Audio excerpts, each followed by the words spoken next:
नमस्कार दोस्तों, स्वागत है आप सभी का हमारे चैनल पर। आप देख रहे हैं नेक्स्ट 9 स्पिरिचुअल।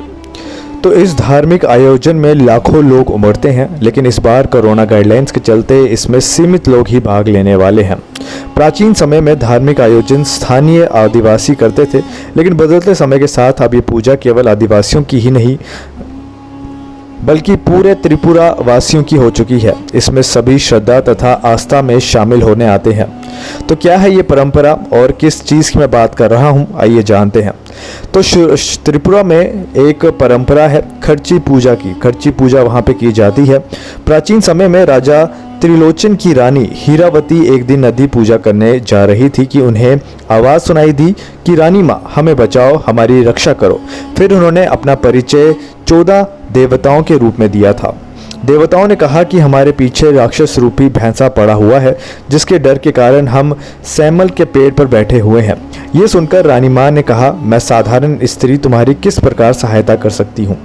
देवताओं ने रानी से कहा कि तुम अपना रिया, जो कि एक तरह का कपड़ा होता है, उससे भैंस पर डाल दीजिए तो ये शांत हो जाएगी।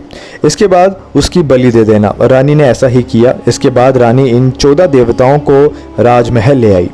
तब से ये 14 देवता राज परिवार के साथ साथ समस्त आदिवासी जाति के कुल देवता बन गए।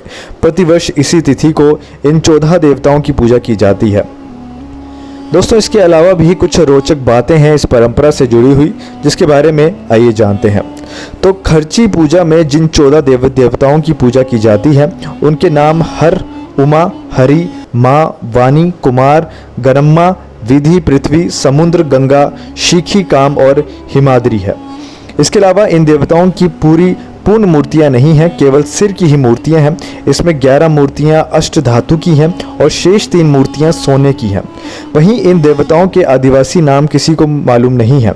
केवल मंदिर का पुजारी, जिसे चंदाई कहते हैं, और पीढ़ी दर पीढ़ी उसका उत्तराधिकारी ही जानना है कि उनके असली नाम क्या है। वहीं पूजा के दिन मुहूर्त पर चंदाई राजा की वेशभूषा में आगे आगे चलता है और इसके आगे होता है उनका अंगरक्षक, जो तलवार ढाल लेकर चलता है। दोस्तों, चंदाई के पीछे होते हैं उनके 14 सेवक, जो इन देवताओं की एक एक मूर्ति गोद में लिए चलते हैं। देवताओं के साथ लिए बांस के छातों में छाया भी की होती है। वहीं आपको बता दें कि खर्जी पूजा का स्थल और 14 देवताओं का मंदिर अगरतला शहर से 15 किलोमीटर दूर उत्तर में बेर नगर के पास पड़ता है। ये मंदिर राजा कृष्ण माणिक्य ने 18वीं शताब्दी के मध्य में बनाया था। प्राचीन मंदिर अगरतला शहर से 60 किलोमीटर दूर दक्षिण में उदयपुर के पास था। नेक्स्ट 9 स्पिरिचुअल की रिपोर्ट।